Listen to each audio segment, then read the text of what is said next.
Hi, welcome, Jake. Welcome to Heroic Hospitality. Thank you so much. So excited to be here. Awesome. Jake Soffes, you are becoming a legend in Denver, and I'm one of your biggest fans. You own a handful of awesome restaurants, bars, breakfast eateries. I would love, can't wait to talk about them. Lady Jane, which is basically in my neighborhood. The Wild, which is your newest one, right? And what's the one in Cap Hill? Hudson Hill. Hudson Hill, that's right. And I don't make it. I don't ever. It's hard for me to get me internal in Denver, a little bit because I'm in Sunnyside. So it's a little neighborhood spot and kind of tucked away, which I love. And yeah, that was our original. That's my baby. So we'll have to get you down one of these days. I would love it. I know. It's embarrassing to even say that out loud, but yeah, I just have an aversion to just going to center for some reason. I don't know why. I'm just my little bubble up here. And you moved out here from Manhattan, right? Or somewhere in New York, am I mistaken? Yeah. I lived in New York for about 30 years before I moved out here, and most primarily in Manhattan for that time, yeah. We talked a little bit about that last time we saw each other. And you connected me with someone, and I'm spacing his name right now, but he was amazing. Carl Sona. Yeah, Carl Sona. Yes. Man, that guy is rad. Yeah, Carl's exceptional. He has very quickly become a dear friend and has a really exciting business, more with representation of talent like yourself in the podcast world. Yeah. I cannot wait for him to come back. Mm-hmm. Man, that guy is just so infectious, Oh, absolutely. And he brought his business coach mentor, and we had breakfast one day, and it was amazing. Like just talking with those guys. So thank you for that introduction. Course. Yeah, and that's what's beautiful about Denver is there's such a community here, and that was the one thing I was so impressed at, the second I set foot in this town. And you said you've been here 15 years? 10 since 2013, yeah. Okay. Was just how approachable, especially the hospitality industry is in Denver. And it's something that's really just been exceptional to be a part of over this past decade. Now, did you come out here with the intention of opening something, or what was your intention when you moved out here? No, I had been in hospitality for about 12 years prior to moving out here. And, I was kind of burnt out, broke, lost, et cetera, and, was living in a closet in the East Village in Manhattan and wanted some nature and, fresh air and just a real kind of lifestyle change. Yeah.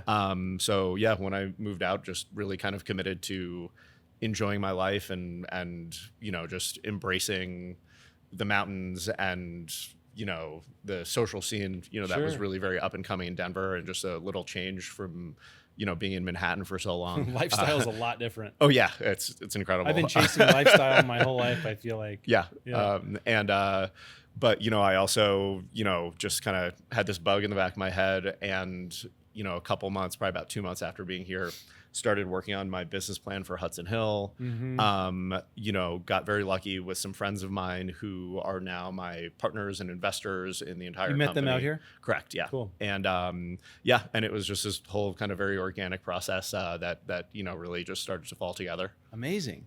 That's amazing. So Heroic Hospitality, this podcast is intended for entrepreneurs, nightlife enthusiasts, and people that have some connection to hospitality, which is kind of everyone. So appreciate you being on here. Speaking about hospitality and kind of what we do and how we engage with our own individual communities, why do you think our industry is so important, not only for like the younger generation, because I'm assuming when you grew up, that's where you started to understand where you wanted to really seek your teeth into. Why do you think the industry is so important for people, younger people, right now? Well, I think, most importantly, it connects people. We've also had such a disruption to all of our interpersonal connection, because of COVID. Yep. And, really now more than ever, having places where you can have coffee, you can have a drink, you can listen to live music. Yeah. you can drink something non-alcoholic, which is a topic that's on everybody's lips right now. Why do you think that is? You Not know, to derail your answer, but like, that's great. I think that there's always been a connection between, I think, just socialization and alcohol. Alcohol is exceptional for a lot of things. It's not exceptional for a lot of other things. Yeah. And, I think that we're just a much more savvy, educated society these days. And I think people realize that there are just other options and other ways to I think that's enjoy what your it time. is. Yeah.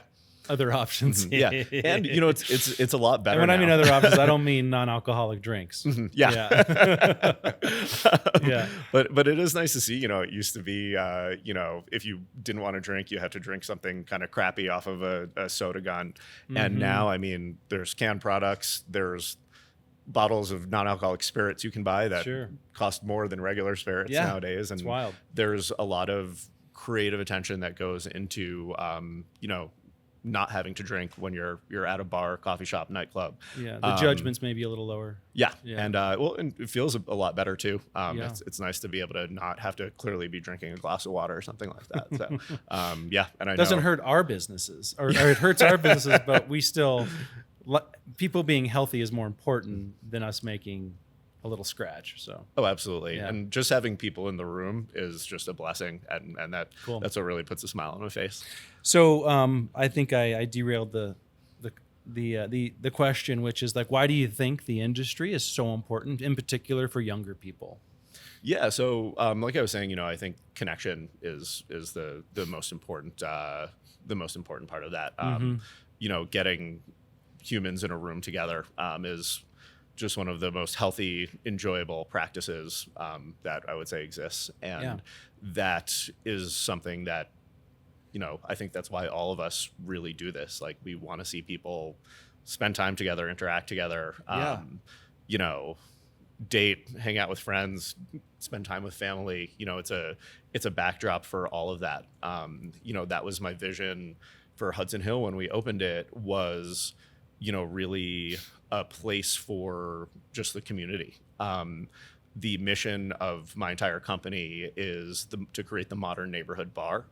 And, and I think Hudson was really the beginning of a few different iterations of what that means. When I moved to Denver, which was in 2013, I was young, very single, like wanted to explore this new city, and there were a lot of sports bars and to hang out at. There are a good handful of dive bars.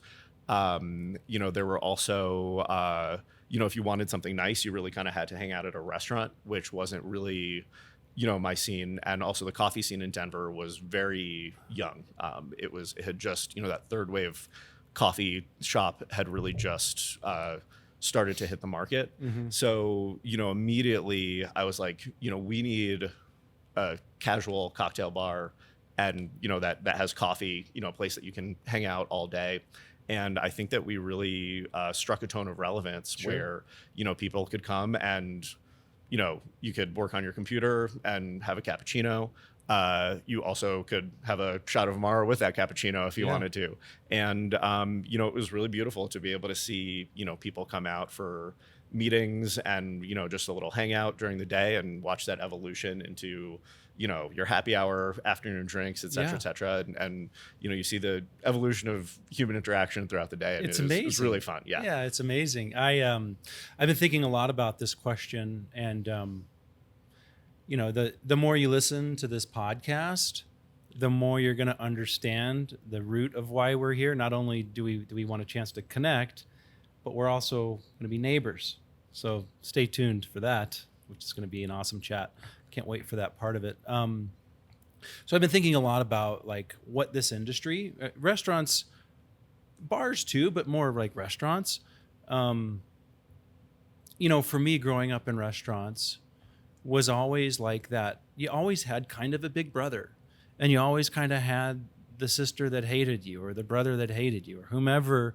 You always had someone that really liked you, and you always had someone that you always had to work for their attention and for their respect. And I think that people in this day and age, like, they're willing to just throw those experiences away instead of embracing them and getting to know not only themselves but their environment and somebody else. And so I think like restaurants and what I've noticed in your restaurants is the engagement, and your bars is the engagement with the staff, which is for me one of and the professionalism and just the awesomeness of it, which is for me the best compliment personally. So I'd like to extend that compliment to you.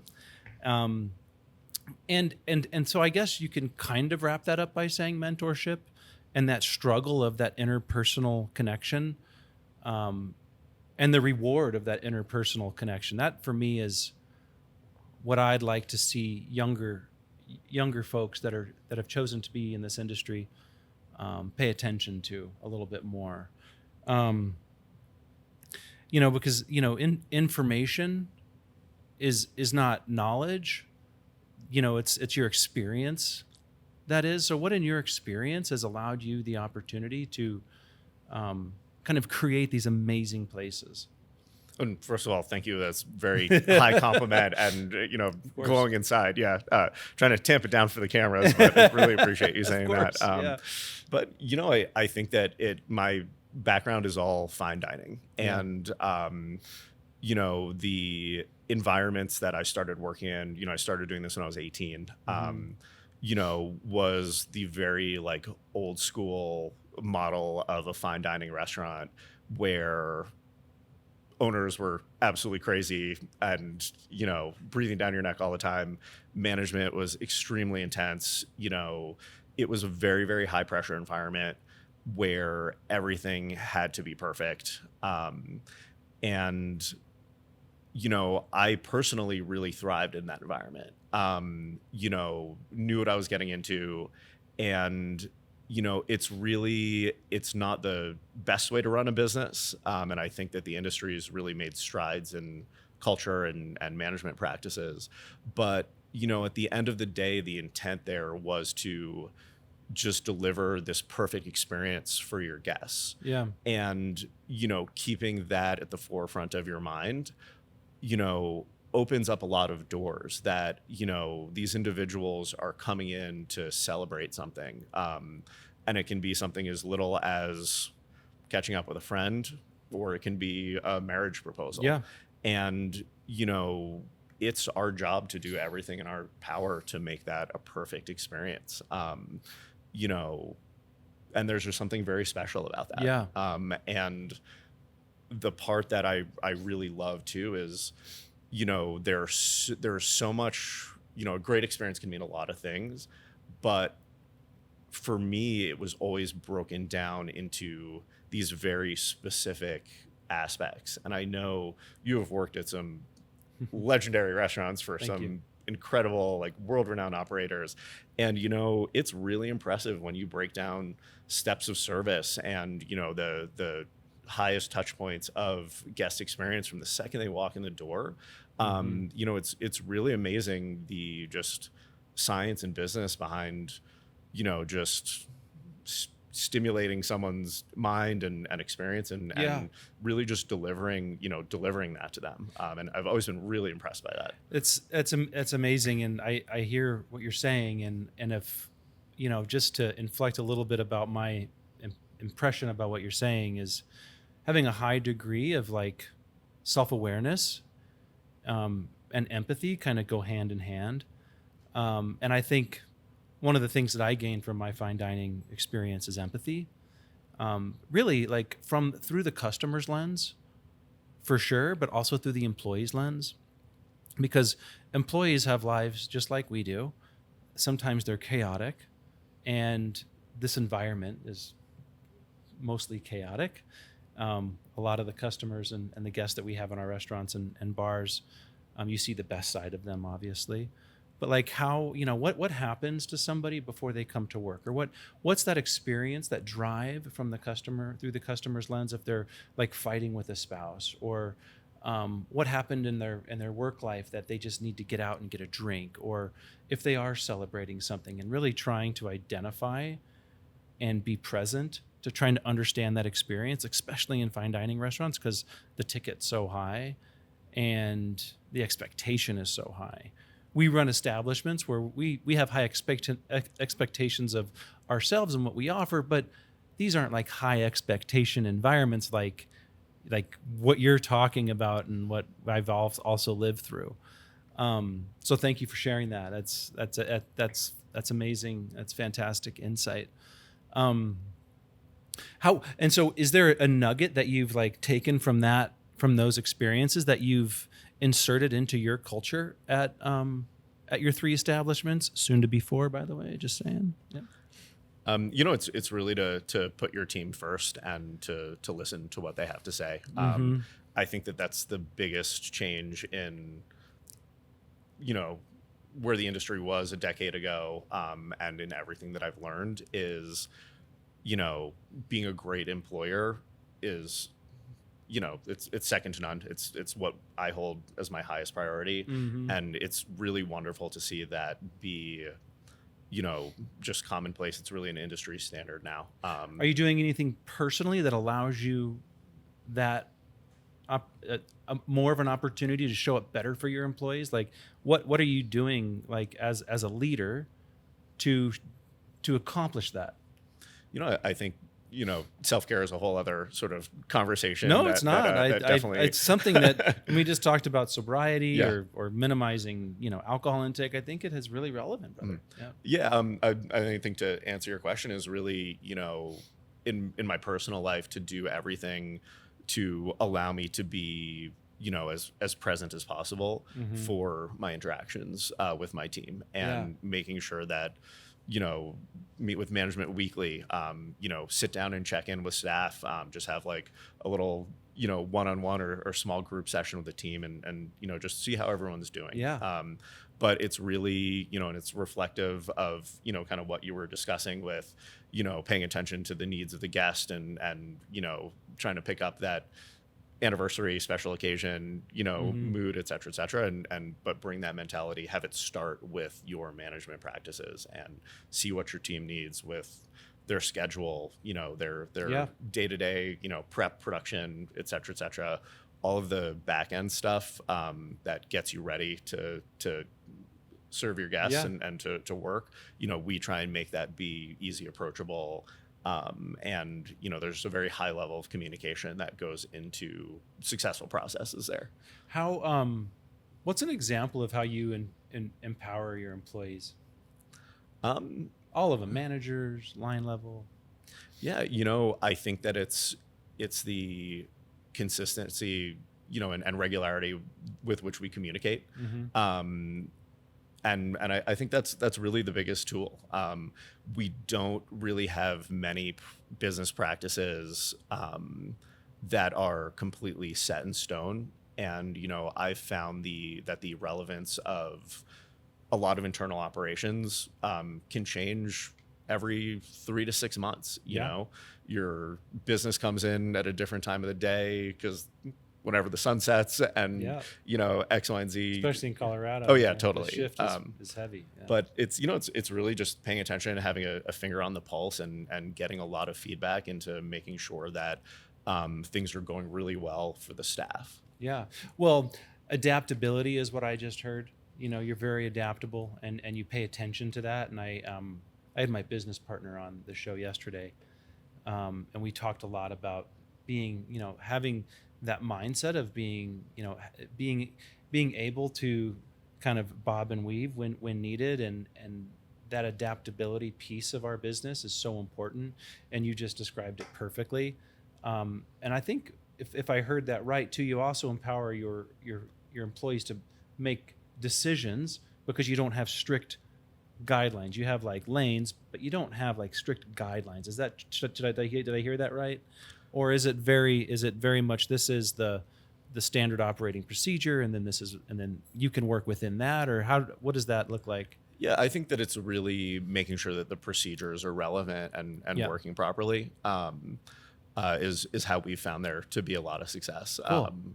But once again, it's like taking what somebody who is in the shop 40 hours a week and taking that very, very seriously has just really been great, and it just creates yeah, it creates a lot of contentment and ease of operations, and in turns really circles back to an exceptional experience for our guests Awesome. when they come in. That's awesome. In your experience, you've been doing this a long time. What's like one memory that you have of like an employee, an hourly employee?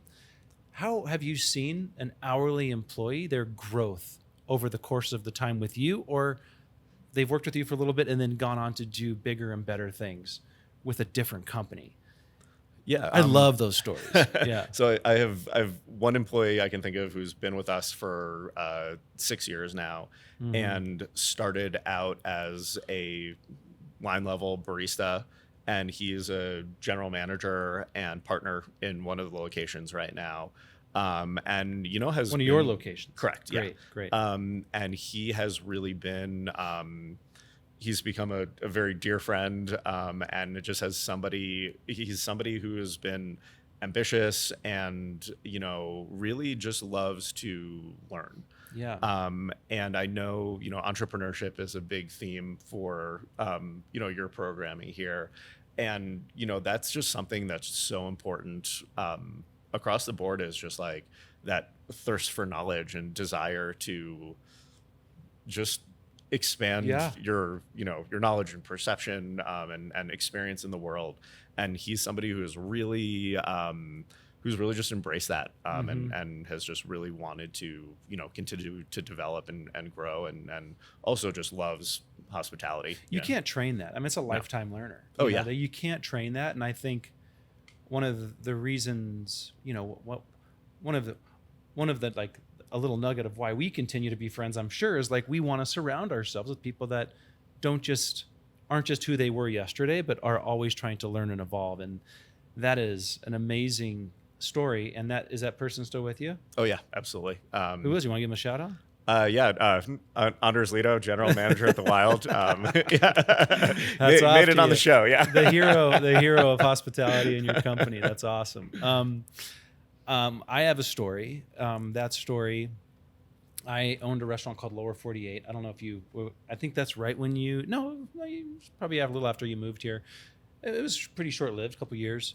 But I had our bar manager, Gabe, and shout out to Gabe. He and I wanted to make our own ginger beer.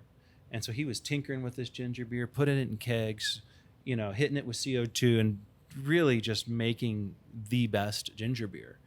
And after we closed Lower 48, he stayed with all the way until the end. Him and his now wife, Jen, who also just big shouts out to that couple. Yeah. Started his own company called Olico Ginger Beer. And now the ginger beer is all over the state of Colorado, if not nationally. But just that ambition and drive and thirst for knowledge and always tinkering, always trying to get better, allowed him the opportunity to start his own company. And I think that's really, really cool. So there's so many amazing things that happen within our industry that we have a lot of influence on people. And I didn't give it too much credit when I was a younger manager in my 20s. I hope I had a positive influence on people when I was a young leader.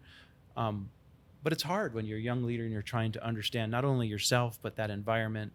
And consistency is always like one of those things that is hard when you're younger. And so having that influence, and so this is like for all the leaders out there, your leaders, the leaders I employ, is like the influence that we have not only on our employees, but the guest experience is just, it's profound. If you really strip back the layers and you ask the right questions and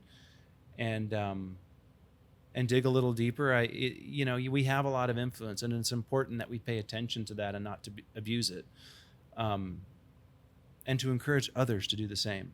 Yeah. What else about your establishments and your culture that you can offer? Maybe in like, if you were to give us a little insight into your culture, what are some of the things that you might employ to not only create an amazing culture, build the culture, but keep it? Because building it is one thing, but keeping it's a whole nother thing. Do you have some strategies or some philosophies regarding that? Yeah, I think that one thing that was really impressed on me by um, somebody who I sort of consider a bit of a mentor from back in New Yeah. York, is was just the concept of relevance.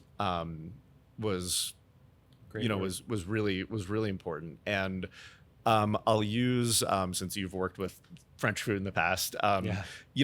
it's that kind of philosophy of terroir and using the wine from the region in the sauce that you're making, and you create this wonderful just bouquet of flavors, and Sure. it's cohesive. Yeah. And I've used that philosophy in our when we're conceptualizing the business, designing the business, and then really in this kind of style of service and our menus, and then that trickles down to how we're hiring, how the staff is trained and managed on a day-to-day basis, and circling back to that mission of the having it, designing neighborhood places, Sure. paying attention to what the people in literally like a 10-block radius really want. And that's something that concept of just relevance is something that I hold really, really highly in the entire decision-making process. Is, does this make sense for everything that's happening in this 1,500 square foot space? Yeah. And I think I hold that about, and obviously the devil's in the details, and there's a lot more Of course, yeah. behind that, but it's really paying attention to it's this ecosystem that you're creating, that when it works well, it's a beautiful thing to observe. Yeah, it is. Is there anything I missed, brother? Is there anything that you want to kind of add to this part of the conversation? Because I'd love to switch gears into a different lane here. No, I mean, I think we digested a lot of kind Cool. of current state of the union in hospitality. But yeah, let's keep rocking. Cool. Okay, welcome back, Jake Soffes. Yes. Just want to make sure I pronounce it right. It's been awesome talking with you, and you have so much to offer, not only Denver, but these like little pockets that you choose to employ people, feed people, offer just an amazing time for people, and a home away from home, third place, if you will. I know that term gets used a lot, but it's a great term. And you and I have a lot in common right now. We are both looking to expand what we do. And I don't want to give too much away or ask questions that might be a little comfortable. So just at any time, just let me know, like, hey, I can't talk about that right now. But you are Union Station, Low-High, Cap Hill currently. What's your next neighborhood? Rhino. All right. Yeah. And Awesome. there's no cats out of the bag. We're Okay, going good. to be opening right up the block on 29th and Larimer. And, Yep. And Beacon's on 28th and Larimer. Oh yeah. Yeah. Super excited to be about 400 feet away. Yeah, it's going to be amazing. It's Yeah. going to be amazing. And you're going through this very stressful, very rewarding process, this beginning stage of the process. Where are you in this process? We'll probably start construction in about a month. Okay, I'll do that for you as well. And so it sounds like you've established your general contractor. That deal's almost done, it sounds like. We had a little chat earlier. So Yeah, that's correct. awesome. Just working through some final details. Is this something that you're going to design on your own? Because your aesthetic in your other establishments is so familiar and so elegant and sophisticated, but welcoming. How, if I was on base with that, how are you going to incorporate that with this new spot? Yeah, well, first off, thank you for saying that. Yeah. But so, we've worked with the same architect and designer for all of our projects. Okay. Unum Collaborative. Say that again? Unum Collaborative. Okay. So they're local. I met one of their principals, Adam, about 8 years ago when he was, a sort of just graduated from school and was a kind of young up and coming architect. Nice. And so we did Hudson Hill together. And then he started his own company with his partner Jim, and Lady Jane was, I think, their first or second project. So, he was somebody I immediately connected with, and we've really just kind of spoken the same language, throughout this entire project. And so, bringing him in for our fourth project, was really just a no-brainer. I think just the figuring out the basics of the design, the schematic of what we wanted to do, it was like better part of an afternoon, and they were able to turn around, a full plan set pretty easily after That's that. impressive. So, yeah. But it's just been a great relationship and a long-standing one, and there's a lot of, I guess, context that develops, in that amount of time as well. Amazing. And we'll make sure we put all this in the show notes if you'd like, and Cool. celebrate them as much as we can. Yeah. And how big is the space? The space is about 4,000 square feet. Okay. So it's about twice the size of pretty much everything else that we've done. We're going to be taking sort of our core identity of, just great cocktails, ambiance, great service. And then we're adding a small stage. So we're going to really be doing, as big as this or smaller? A little bit bigger than this. Okay. Yeah. But, we're going to really try and do live music, about 6 days a week, and want to just support, local groups and a lot of just, smaller up and coming artists, from Denver passing through town. I think, Denver's just, Denver really embraces artists. There's so much talent here. Yeah. You've identified that and have knocked it out of the park. Thank you. And I think that it's something that music has been such a theme and a common thread, at all three of our current locations, that we really wanted to, continue to embrace that and just create a space where people can really enjoy all the talent that exists in this town. How big a part of live music, which is amazing, by the way, and we need more, we need more intentional live music venues, or music venues in general. But I think a lot of people miss the intention, and I've been to, two of your places. I admitted I haven't been to Cap Hill yet. But the intention behind everything, and how you've positioned the host stand, how you position your bar and tables, and how you and how your employees kind of flow through the space. What part of your business model is going to be live music? Because it wasn't the first thing you said. Yeah, so I think that we're really a beverage company first. And, this is an interesting, it's an interesting component of the business to bring in, because a lot of the time with a music venue, you sort of lead with that concept. For us, we're really leaning into what we know. So, the place will be open. We're not open just for concerts. We're going to be open, 6-7 days a week, happy hour through, last call. Awesome. And then, really want to supplement that experience with as much live programming as, we can pull in. So, happy hour band, hopefully headliner a lot of nights a week. Sure. We want to really have, some specificity to, just specific days, and embrace, days that are, you'll be in for jazz, days where you'll be in for singer-songwriters. Awesome. I want to have an open mic night on a pretty regular basis where, people can just kind of come in and bring what you got. Oh, yeah. So, awesome. There's going to be a lot of flexibility to it, a good amount of scheduling, but I think it's going to create, what we know how to do is deliver a fun environment and great cocktails.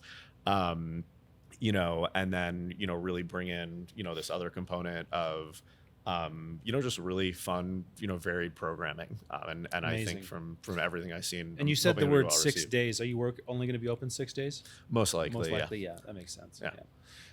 And I'm assuming that you're not always going to have a cover charge, or how do you look at, because it takes money to employ an artist. So what does that relationship look like to you? Yeah, I think sometimes it comes in the form of cover charge. Sometimes it comes in the form of, relationships and sponsorships with vendors. Other times too, it's a line item in our business model as well. So yeah, that's something that has been, really at the top of my list as far as priorities for, how the business is going to be structured. And, it's nice. We'll have some good opportunities, to sort of model artist compensation. That's amazing. Yeah. Yeah. And it's amazing you put so much thought into it. That word intention is I just can't celebrate you enough for that, because it's written all over everything you've touched. So I can't wait to see what's going to unearth 4 doors down, I think is what it is. So what else about the space? Is there a backyard space or an outdoor space at all? There'll be a front patio on Larimer. We have like really big windows, so the whole space will kind of open up into the street. Like a garage door, or like they open accordion? horizontal. Yeah, they accordion out. Cool. So it's going to be fun. Just really, it's going to look like Hudson Hill quite a bit, and Cool. Really just kind of spill out into the street. You'll be able to hear the music from the street. So it's I'm really excited for how it's going to turn out. But it's funny. I was kind of laughing with our architect about this, is and I'm sure you've dealt with this as well, with what it takes to open a business, especially a restaurant, bar, or something like that. You have a good idea one day and you get to see it come to life about 2 years later. So between finding a space, designing it, permitting it, building it, so that's always, thankfully it's put a smile on my face, because a lot of the times that can be particularly frustrating too. Of course. Yeah. So how many months in are you with it? I mean, you've just got you just got your general contractor. Obviously your architect's been in line for quite some time, because he's done other projects for you. Where are you in this process of 2 years then? I think that we're about 10 months in. But we stacked the board to make sure everything was happening, like as fast as humanly possible. Perfect. So, yeah. And now you just got the city to deal with. Mm-hmm. Yeah. Fingers crossed. Yeah. Totally. Yeah.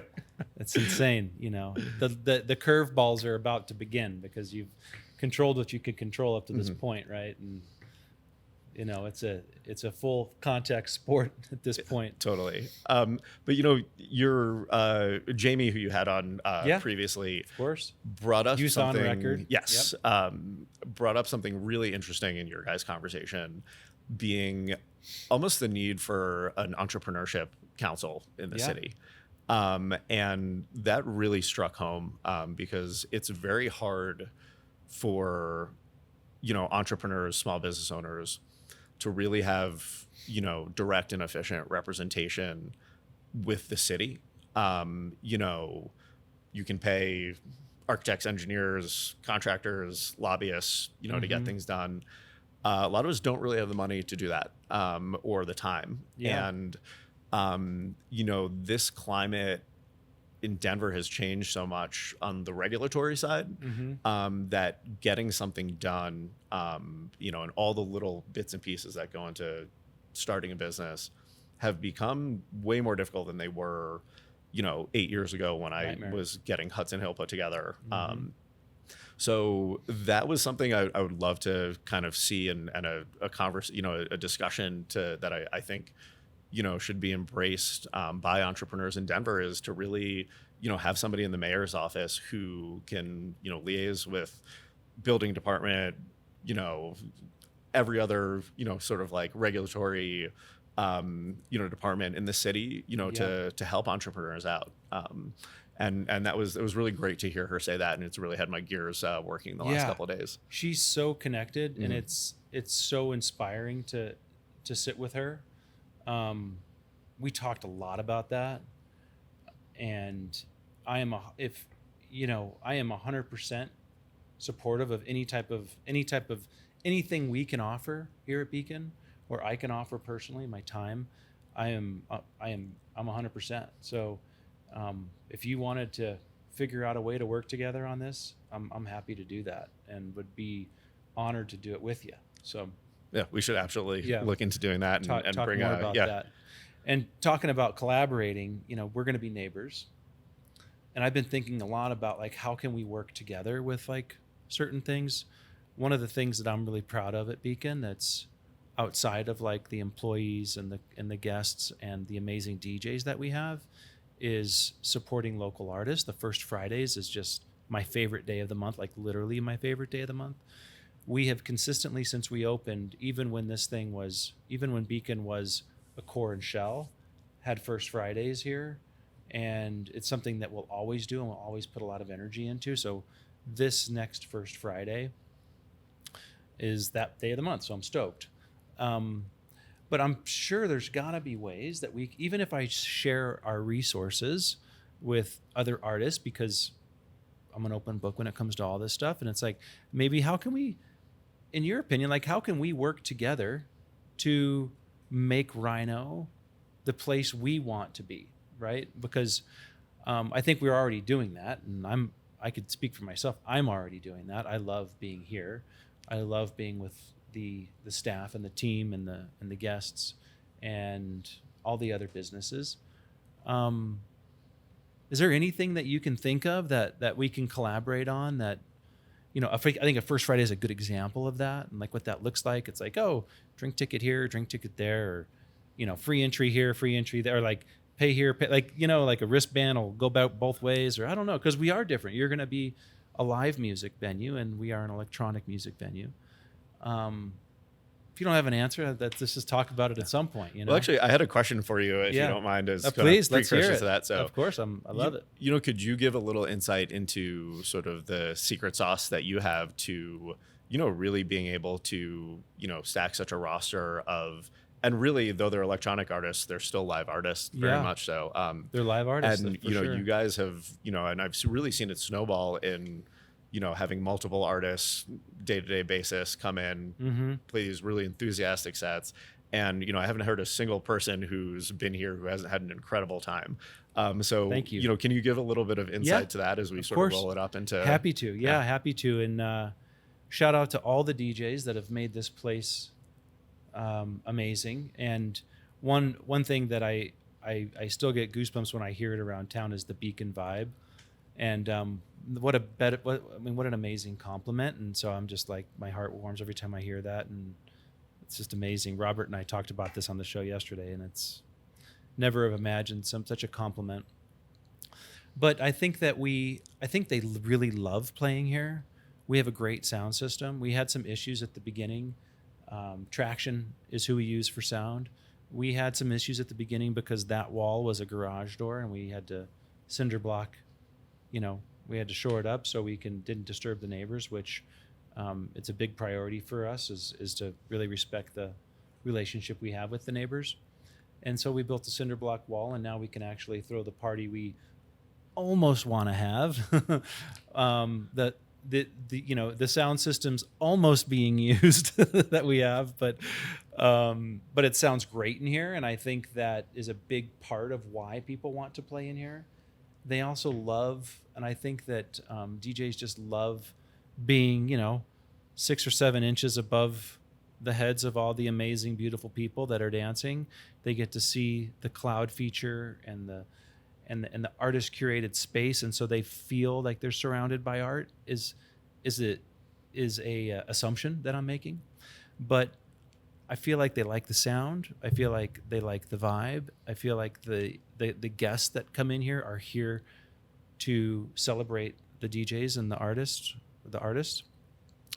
And as far as like attracting them, honestly, brother, we haven't done much.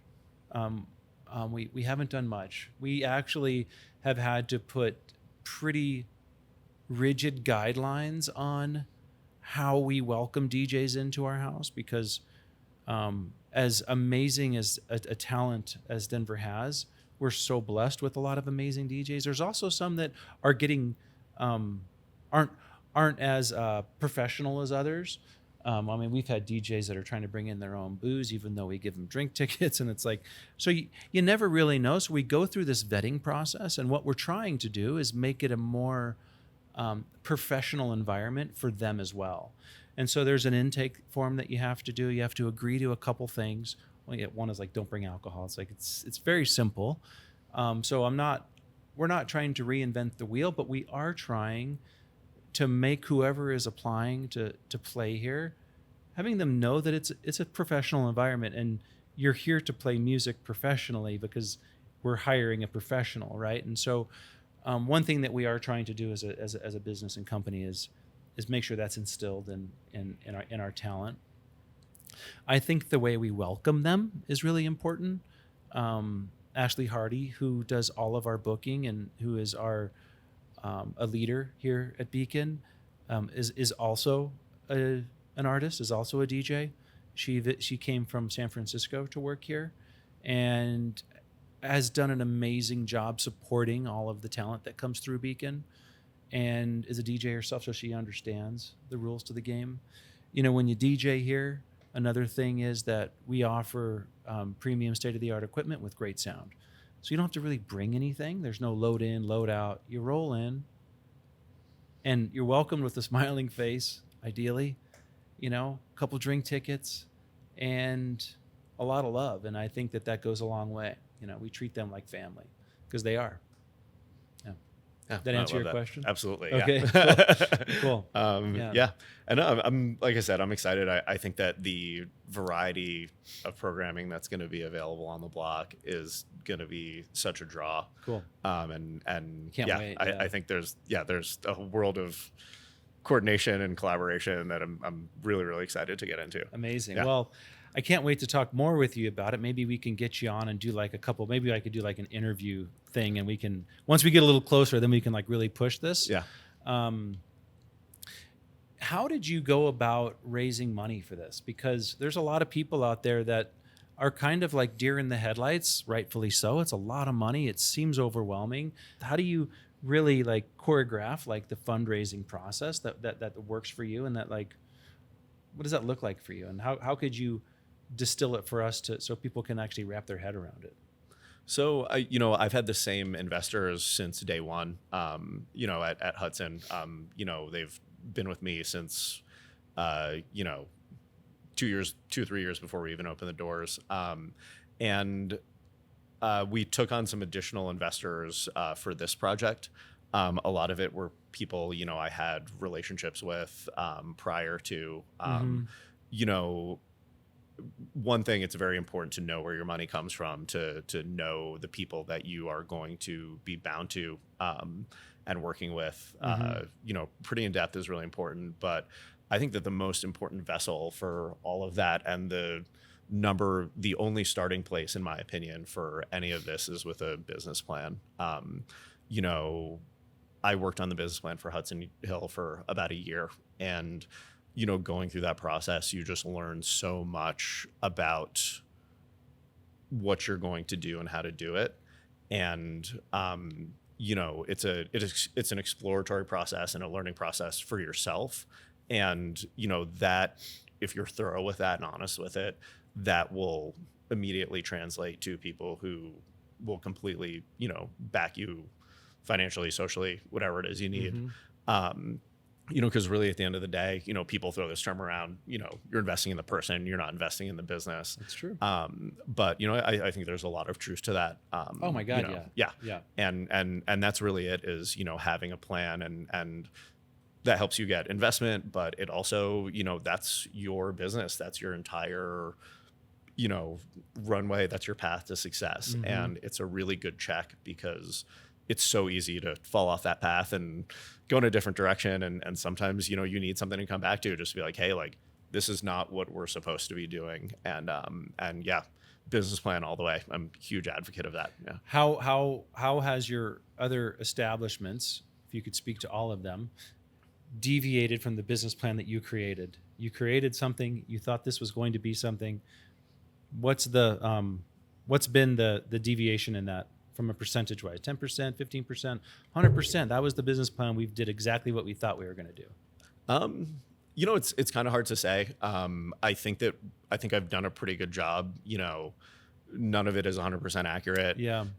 I I would give myself maybe like a B- on, execution, but I think that's Customers pretty lens, good. it's an A, solid A, by the way. But Yeah, and I mean, if you're just looking at filling all those specific steps, but it's I think the proof is in the pudding. We've got 3 locations with a 4th on the way. There's a 20 some odd page document behind each one. That's like, this is how it's going down, and so it's happened, and I think it's I'm so fortunate that was able to sort of figure out that process and Awesome. and be able to make it happen. So Yeah, we were about 75% Mhm. on how we thought this place was going to behave. yeah. Well, it's good. Because I was always like a C+ student, so I think it's good. We're kind of in the same. Awesome. Well, what can we do? How can we support you? What can we do? What can our listeners do? What can we do to support you and your journey and your just amazing intention behind what you create and the staff that you employ and the customers you welcome? What can we do for you? Oh, show up to any of the bars, have a great time, and Which we'll put a link in. Yeah, I'd love that. And let's do this again. Okay, I love. Let's do it when we get closer. Yeah, absolutely. Maybe we could do a little offsite. Yeah. at your location, and it'd be really fun. Do a that'd be little awesome. tour but thank you so much for that'd be having fun. me. Yeah, That's the next thing. We're doing a tour of your space. Okay, great. love it. I love that. Once we'll do it when we We'll can get the still hats, do the yeah. hard hats. Yeah, because any opportunity to dress in costume, I'm in. So Done. awesome, brother. Cool. Pleasure. Yeah, thank you so much. Thank you again. Yeah, really appreciate it. Awesome. Thank you.